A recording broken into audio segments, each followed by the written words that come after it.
आता आपल्या आवडत्या मालिकेचे संपूर्ण भाग मालिका प्रसारित झाल्यानंतर लगेचच पाहू शकता फक्त सन नेक्स्ट वर. भारतातील प्रेक्षकांसाठी मोफत सेवा.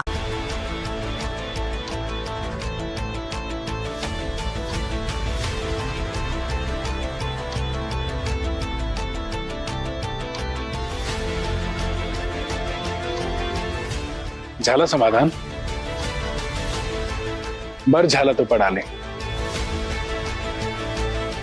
हा जागीरदार भेटला नसता ना तर तुला समजला नसतं की तू कहीं की नाही रही है, ना घर की ना घाट की. मी तुला बोललो होतो हा जागीरदार तुला माफ करणारच नाही, पर तू मेरी सुनती काय? हाँ? अभी भी घर जाना तुझे? हाँ, तो जाना. तेरे घर वाले भी तुझे ऐसे धक्के मार के निकालेंगे घर से.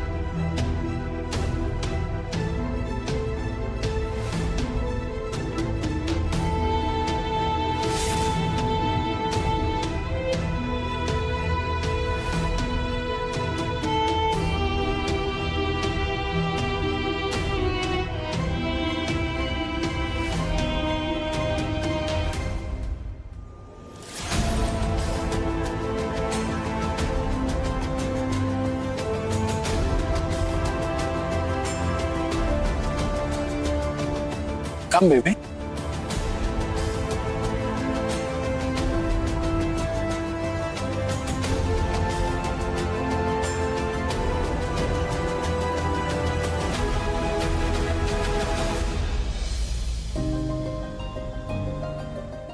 अगं आई, काय करतेस तू? थांब थांब, मी येतो, 1 मिनिट. काय करतेस तू? दे दे, मी करतो. दे. अरे मी राहू दे, करते. तू तू अभ्यास कर जावड. मी ठेवतो. दे. वरुण ऐकत जा जरा. मी ठेवते, जा तू. अगं सांग मला, मी ठेवतो म्हटलं ना. मी ठेवू का? ताई, सही.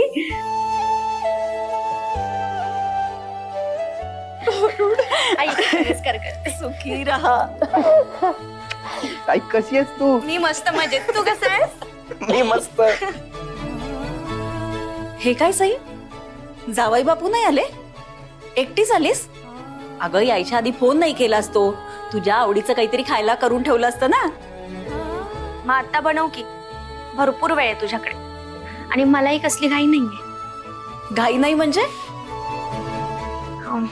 म्हणजे आई, मी ते घर सोडून आली.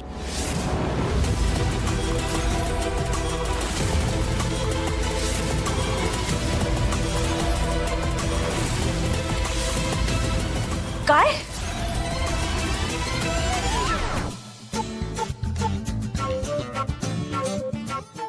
हो,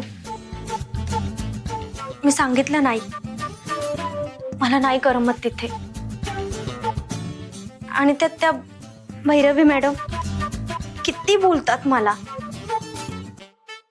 मी ना या सगळ्याला खूप कंटाळली. बरोबर आहे ताई, तू नकोच जाऊ पुन्हा तुझ्या सासरी. अगं आपली ताई केवढी चांगली आहे. वरुण, अगं त्यांना कदर नाहीये तिची. ताई मी तर म्हणतो, जिजू तुला परत घ्यायला आले ना का, तू त्यांच्या बरोबर जाऊच नको, इथेच थांब. काय बोलतोयस रे? तिला समजावून सांगायचं सोडून इथे राहा म्हणून सांगतोय. आणि काय ग बाळा, तू माझी शहाणी मुलगी आहेस ना, एरवी कसं असं समजूतदारपणे वागत असतेस, मग आता अशी का वेड्यासारखी वागतेस सई? मी तुला मगाशीच सांगितलं ना, मला नाही करमत त्या घरात. अगं बाळा, हे बघ, असं आपलं मन एकदम रमत नसतं संसारात.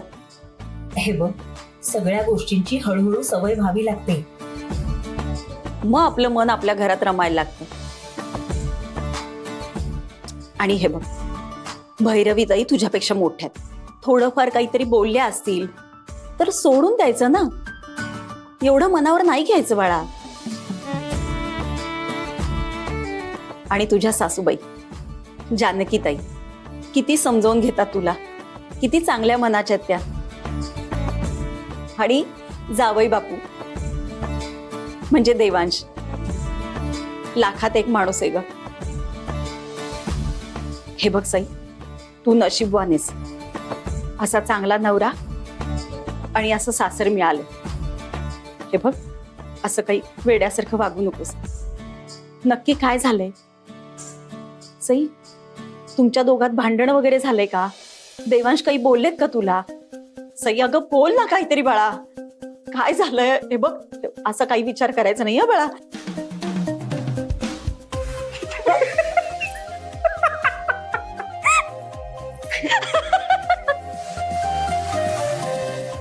अगं आई, तू पण काय लगेच विकेट देतेस? अगं बंकच करते ती तुझी. काय?